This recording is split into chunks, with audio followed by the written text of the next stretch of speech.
శివాయ. ఓం నమో నారాయణాయ. కర్మ నివారణ నరదృష్టి నివారణ కాళభైరవాయ నమో నమః. ఓం ఆంజనేయాయ విద్మహే వాయుపుత్రాయ ధీమహి తన్నో హనుమత్ ప్రచోదయాతు. హరి ఓం. మా ఛానల్కి స్వాగతం. చూస్తున్న వీక్షకులకు ప్రేక్షకులకు ప్రియ కాళభైరవ భగవద్బంధులకి స్వాగతం పలుకుతూ మమ్మల్ని ఎంతగానో ఆదరిస్తూ ఉండబడినటువంటి ప్రియ సోదరీమణులకు అందరికీ, సనాతన ధర్మ సంరక్షకులకు, జ్యోతిష్య అభిమానులకు స్వాగతం పలుకుతూ అందరిపైనను శ్రీ హనుమంతుడి స్వామి వారి యొక్క ఆశీస్సులను కోరుకుంటూ ఆశీర్వచనం.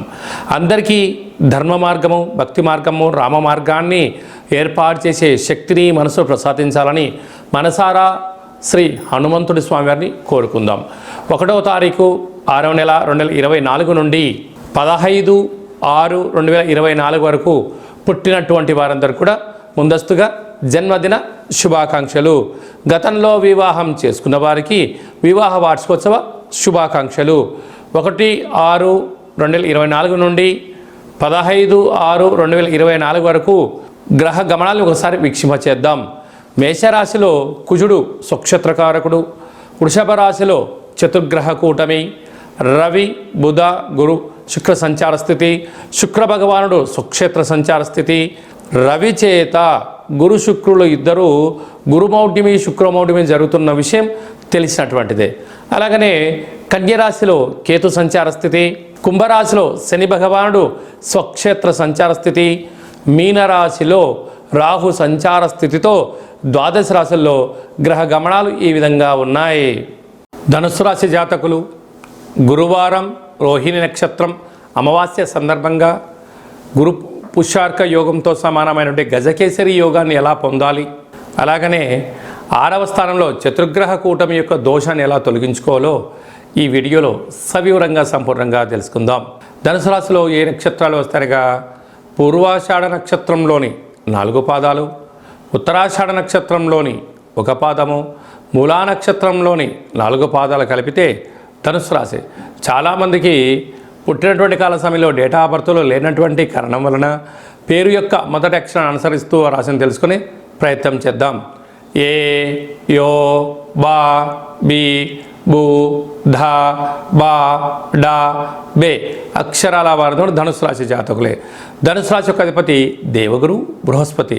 వీరికి తృతీయంలో శని సంచార స్థితి ఉండడం వలన అన్నింటా కష్టపడి పనిచేయాలి. అందరికన్నా అన్ని విషయాల్లో నేను ముందుగా తెలుసుకోవాలి. అది ధర్మబద్ధంగా ఉండాలి, న్యాయబద్ధంగా ఉండాలి. నాకన్నా గ్రామానికి, రాష్ట్రానికి, దేశానికి ఉపయోగపడే పనులు చేయాలి, గ్లోబల్గా అందరూ బాగుండాలి అని మీరు కోరుకుంటుంటారు. కానీ అందులో మీరు కూడా ఉండాలని కోరుకున్నట్లయితే ఇంకొంచెము మెరుగైనటువంటి పరిస్థితి ఉంటుంది. ఈ సమాజం ఎలా ఉంటుందంటే నేనొక్కనే బాగుండాలి, నేను చేసిందే కరెక్టు, నేను ఏం చేసినా అదే ధర్మం అని అంటూ ఉంటారు. మీరేమంటారంటే మంచి పని చేస్తే 10 మంది ఓటు మీకేస్తారు, అప్పుడు మా మద్దతు మీకు ఉంటుందని మీరు అంటారు. కనుక లోకం పోకడ ఎలా ఉంటుంది అంటే ఒక్కొక్కరి యొక్క ఆలోచన విధానం అలా ఉంటుంది. కానీ ధనుసు రాశి జాతకులు ధర్మం, న్యాయం, ఆధ్యాత్మికత, సన్మార్గంలో ప్రయాణం చేయాలని మీ కోరిక నెరవేరబోతుంది. కాకపోతే అర్ధాస్తమ రాహు ఎవరైతే మీ సలహాలు స్వీకరిస్తారో వాళ్ళు విజయాన్ని సాధిస్తారు. అలాగనే మీకు ఏదైనా అక్కర ఆపద వచ్చింది, ఇంట్లో భార్య అయినా, భర్త అయినా, కొడుకైనా, కూతురు అయినా మీతో సహాయం పొందిన వారు కూడా ఒక గ్లాసు మంచినీళ్ళు అందుకోమని చెప్పండి, అందుకోరు. నువ్వు ఉన్నావుగా తెచ్చుకోపోనే పరిస్థితి ఉంటుంది. దీని యొక్క ప్రభావ పరిస్థితి చాలా అధికంగా ఉంటుంది. కనుక మాయ అంటే మీతో పని చేయించుకోవడం, మిమ్మల్ని మీరు గొప్పలని, చాలా మంచివారని చెప్తూ మీకు పనులు చేయించుకుంటూ ఉంటారు. ఇలాంటి రుణ సమస్యలు, రోగ సమస్యలు, శత్రు సమస్యలు, కారాగార ప్రాప్తి, అనేక రకాలమైనటువంటి భ్రమలో మీరు జీవించకుండా సహజత్వానికి దగ్గరగా ఉండగలిగినట్లయితే రాహుదోషం తొలగించుకునే ప్రయత్నం చేయాలి. ఎలా ఉంటున్నాయి అంటే మీరు ఎంత బరువు అయితే ఉంటారో అంత బరువు కలిగిన ఉప్పును తులాభారంగా చేసి రాహు మంత్రాన్ని, శని మంత్రాన్ని, రుద్రుడి యొక్క మంత్రాన్ని సంపుటీకరణ చేసుకొని ఆ నీటిలో కరిగించి ఆ నీటితో మహాదేవుడికి రుద్రాభిషేకం చేయడం వలన రాహుగ్రస్త దోషం, పితృదోషాలు తొలగుతాయని చెప్పి గమనించాలి. పంచమ స్థానంలో కుజుడు స్వక్షేత్రకారకుడు అవడం వలన నూతనంగా వివాహమైన వారికి సంతాన యోగం, పిల్లల యొక్క ఆరోగ్యము, పిల్లల యొక్క పరిస్థితి నిత్యము పర్యవేక్షణ చేస్తూ విజయానికి మీరు కేంద్ర బిందువు అవుతారు. 6వ స్థానంలో బుధాదిత్య రాజయోగం. ప్రభుత్వం నుంచి మీకు రావాల్సినటువంటి నిధులు కానీ, నియమాలు కానీ, పత్రాలు కానీ, ఆర్డర్స్ కానీ సంపాదించడానికి చాలా మంచి కాలం ఉంది. అక్కడే గురువు, అక్కడే శుక్రుడు రవిచేత హస్తగతం అవ్వడం వలన తొందరపాటు నిర్ణయాలకి సరైన సమయం కాదు. పని జరిగింది ఆనందపడింది, పని జరగలేదు ఓపికగా ఉండండి, అన్నింటా విజయం మీ సొంతం అవుతుంది. అలాగే గురువారం అమావాస్య రోహిణి నక్షత్రం రోజున ఈ 6వ స్థానంలో గ్రహాలు చతుర్గ్రహ కూటమి దోషం తొలగించుకోగలి అన్నట్లయితే తెల్ల జిల్లేడు వృక్షం దగ్గర దీపం పెట్టడం, ప్రవహించే నీటిలో మీ మనసులో కోరిక కోరుకొని కొబ్బరికాయను వేయడము, అలాగనే కాళభైరస్వామికి స్మరణ, దీపము, హోమము, కాళభైరస్వామికి అక్షయపాత్రను ప్రతి సొంతం చేసుకుంటామో అన్నింటా విజయం మీ సొంతం అవుతుంది. మూలా నక్షత్రంలో పుట్టే జాతకులు బ్యాంకు రంగాల్లో, సాఫ్ట్వేర్ రంగంలో ఉండడం, ఈ పూర్వాషాఢ నక్షత్ర జాతకులు జర్నలిస్టులుగా ఉండడం, నటులుగా ఉండడం, ఉత్తరాషాఢ నక్షత్ర జాతకులు గవర్నమెంట్ ఉద్యోగాలు, కాంట్రాక్టర్ రంగంలో అన్నింటా విజయం మీ సొంతం అవుతుందని చెప్పి గమనించాలి. జూన్ మాసంలో ముఖ్యమైనటువంటి పండుగల గురించి క్లుప్తంగా, సవివరంగా, సంపూర్ణంగా తెలుసుకుందాం. 6వ తారీఖు 6వ నెల 2024 తారీఖున వైశాఖ మాస కృష్ణపక్ష అమావాస్య గురువారము రోహిణీ నక్షత్రము రావడము చాలా యోగదాయకం అని చెప్పి గమనించాలి. గురుచంద్రుడు ఎవరి యొక్క జాతకంలో కలిసి ఉంటే గజకేసరి యోగము అంటారు. కనుక అమావాస్య విశేషమైనటువంటి గురువారము రోహిణీ నక్షత్రంలో సంచారం చేయడం వలన మనము కాళభైరవ స్వామి వారి యొక్క స్మరణ, కూష్మాండ దీపము, సౌభాగ్య ముడుపు, హోమ కార్యక్రమంలో పాల్గొన్నట్లయితే మనకు లేనటువంటి గజకేసరి యోగం కలుగుతుందని చెప్పి గమనించగలగాలి. అలాగనే 14/6/2024 జ్యేష్ఠమాస శుద్ధ అష్టమి కాళభైరవ స్వామి యొక్క సేవ చేయడం వలన జ్యేష్ఠమాసంలో అద్భుతమైనటువంటి విద్య, ఉద్యోగ, వ్యాపార, రాజకీయ సకల రంగ కార్యక్రమాల్లో ఎలాంటి ఆటంకాలు ఉన్నా తొలగిపోతాయని చెప్పి గమనించాలి.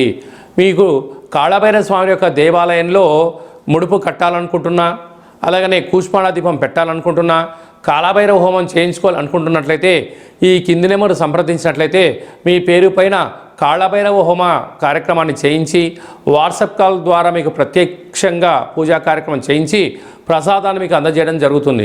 కనుక ఆసక్తి గలవారు ఈ కింద నెంబర్ని సంప్రదిద్దాం. ఇంకను ఈ జూన్ నెలలో విజయాన్ని సాధించగలగాలి అన్నట్లయితే ఈ యొక్క పాత్రను కంచు పాత్ర అంటారు.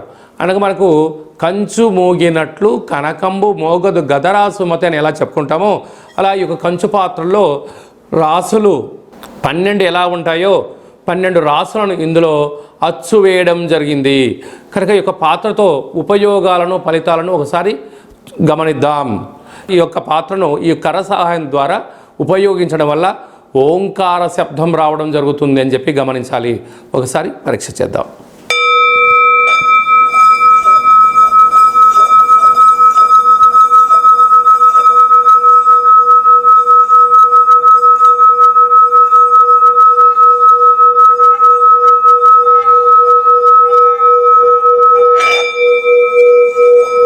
ఈ యొక్క శబ్ద తరంగాల ద్వారా మానవుని శరీరంలో ఉండబడినటువంటి 7 చక్రాలు వికసింపచేసుకోవడము, ఇంట్లో ఉండబడినటువంటి జ్యేష్ఠాదేవి బయటికి వెళ్ళడము, గ్రామంలో సంచరించేటువంటి లక్ష్మీదేవి మన ఇంట్లోకి రావడము, నరదృష్టి, శత్రు ప్రభావాలు, తంత్ర తాంత్రిక ప్రయోగ దోషాలు తొలగిపోతాయని చెప్పి గమనించగలగాలి. ఈ యొక్క అక్షయ పాత్రతో పాటి ఒక కాళభైరవ స్వామి యొక్క పిరమిడు, డాలరు, కంకణము, పూజించేటువంటి రక్షాబంధనాన్ని మీకు అందజేయడం జరుగుతుంది. కనుక ఇంటింటా కాళభైరవం అనేటువంటి కార్యక్రమంలో మనమందరము కాళభైరవ స్వామి యొక్క అక్షయ పాత్రను స్వంతం చేసుకుందాం, గృహంలో ఉంచుకుందాం, అష్ట కష్టాలకు స్వస్తి పలుకుదాం, అష్ట ఐశ్వర్యాలకు స్వాగతం పలుకుదాం. అలాగనే మీ వ్యక్తిగత జాతకం తెలుసుకోవాలనుకుంటున్నారా? మీరు పుట్టినటువంటి తేదీ, నెల, సంవత్సరం, సమయం మీ పేరు రాసి పంపించినట్లయితే 100 సంవత్సరాల జాతకాన్ని వ్రాసి పంపించడం జరుగుతుంది. మీరు పుట్టినటువంటి కాల సమయంలో గ్రహ గమనాలు ఎలా ఉన్నాయి, ప్రస్తుతం ఎలా ఉంటున్నాయి, రాబోయే కాలంలో ఎలా ఉండబోతున్నాయో మీకు సవివరంగా సంపూర్ణంగా తెలియజేయడం జరుగుతుంది. అలాగే చాలామందికి పుట్టినటువంటి కాల సమయంలో డేటా ఆఫ్ బర్త్లు లేనటువంటి కారణం చేత మీ పేరు యొక్క మొదటి అక్షరాన్ని అనుసరిస్తూ రాశిని తెలియచేస్తూ గ్రహస్థితి ఇప్పుడు ఎలా ఉంది, రాబోయే కాలం ఎలా ఉండబోతుందో అనేటువంటి కారణం చేత రమణ శాస్త్రం ద్వారా అనగా గవ్వల ద్వారా కాళభైరవ ఉపాసన చేత భూత భవిష్యత్ వర్తమానాన్ని మీకు తెలియజేయడం జరుగుతుంది. కనుక వ్యక్తిగత జాతకం తెలుసుకోవాలనుకుంటున్న వారు ఈ కింది నెంబర్ని ఆన్లైన్ ద్వారా కానీ ఆఫ్లైన్ ద్వారా కానీ వాట్సాప్ ద్వారా కానీ సంప్రదించి అపాయింట్మెంట్ తీసుకొని సంప్రదించి మీ యొక్క జాతకంలో ఉన్న దోషాలను తొలగించుకోగలరు అని చెప్పి గమనించాలి. అలాగా మీ అబ్బాయి కానీ అమ్మాయికి కానీ పాప కానీ బాబు కానీ పుట్టినట్లయితే వారి యొక్క జన్మనామము ఎలాంటి పేరు పెట్టుకోవాలి, ఆధ్యాత్మిక నామాలు ఏంటి అనేది కూడా తెలియజేయడం జరుగుతుంది. అలాగే మీ అబ్బాయి కానీ అమ్మాయికి కానీ ఎంత ప్రయత్నం చేసినా వివాహం జరగడం లేదా, జాతకంలో ఎలాంటి యోగాలు ఉన్నాయి, ఎలాంటి దోషాలు ఉన్నాయి, ఎలాంటి వధువు చేత ఎలాంటి వరుడు చేత మీరు వివాహం చేసుకుంటే యోగం కలిసి వస్తుందో అలాంటి గ్రహమైత్రిని గణాలను గుణాలను తెలియచేస్తూ వీరి ఇద్దరి వివాహ తదనంతరము ఎలాంటి పరిస్థితి ఉంటుందో కూడా ముందే తెలియజేయడం జరుగుతుంది. అలాగే వివాహమైన దంపతులు తరచుగా గొడవ పడడం, చిన్న చిన్న విషయాలకు ఆందోళన చెందుతున్నట్లయితే ఈ కింది నెంబర్ సంప్రదించినట్లయితే వారి యొక్క జాతకంలో ఉన్న గ్రహదోషాలు తొలగించి పేర్ల యొక్క కొన్ని మార్పులు చేయించి వారిద్దరూ శ్రీ పార్వతీ పరమేశ్వరులు ఎలా ఉంటారో అలా ఉండేటువంటి సలహాలు సూచనలు ఇవ్వడం కూడా జరుగుతుంది. అలాగా మీ అబ్బాయి కానీ అమ్మాయి కానీ చదువులతో ఉత్తీర్ణత శాతము, తర్వాత 10th క్లాస్ తదనంతరము ఇంటర్మీడియట్లో కానీ డిగ్రీలో కానీ పై చదువులో కానీ వారి యొక్క జాతకరీత్యా ఎలాంటి చదువులు చదువుకుంటే ఎలాంటి ఉద్యోగాలు వచ్చే అవకాశాలు ఉంటాయి కూడా మీకు సవివరంగా సంపూర్ణంగా తెలియచేయడం జరుగుతుంది. అలాగనే చాలామందికి వాస్తు జ్యోతిష్యం నేర్చుకోవాలి అనుకుంటున్న వారందరికీ కూడా మన యొక్క కాళభైరవ స్వామి యొక్క దేవాలయంలో వాస్తు జ్యోతిష్యం నేర్పించడం జరుగుతుంది. అలాగనే మనకు చాలామందికి కాళభైరవ స్వామి యొక్క పూజ ఎలా చేసుకోవాలి, కాళభైరవ స్వామి యొక్క మంత్ర సాధన ఎలా చేయాలి, కాళభైరవ స్వామి యొక్క మంత్ర ఉపదేశం ఎలా తీసుకోవాలి అనుకుంటున్న వారందరికీ కూడా మన యొక్క దేవాలయంలో వారి యొక్క జాతకరీత్యా కాళభైరవ మంత్ర ఉపదేశాన్ని చేయడం కూడా జరుగుతుంది. కనుక ఆసక్తి గలవారు ఈ కింద నెంబర్ సంప్రదించగలరు. అందరికీ శుభం జయం లాభం జరగాలని కోరుకుంటూ ఆశీర్వచనం. ఓం దాశరథాయ విద్మహే సీతావల్లభాయ ధీమహి తన్నో శ్రీరామచంద్ర ప్రచోదయాతు. హరి ఓం. ఈ వీడియో మీకు నచ్చినట్టయితే లైక్ చేయండి, షేర్ చేయండి, మా ఛానల్ని సబ్స్క్రైబ్ చేసుకోండి. మేము చేస్తున్న వీడియోలో ఆధ్యాత్మికమైనటువంటి ధర్మ సందేహాలను అందరికన్నా ముందుగా మీరు చూడాలి అన్నట్టయితే గంట సింబల్ ప్రెస్ చేయండి, పైన ఆలని పెట్టుకొని తెలియచేయండి. మీరు ఎవరి క్షేమాన్ని అయితే కోరుకుంటున్నారో అంటే మీ క్షేమాన్ని ఎవరైతే కోరుకుంటున్నారో వారికి కూడా ఈ యొక్క భక్తి సమాచారాన్ని చేరవేసి భగవంతుడి యొక్క ఆశీస్సులు పొందగలరు.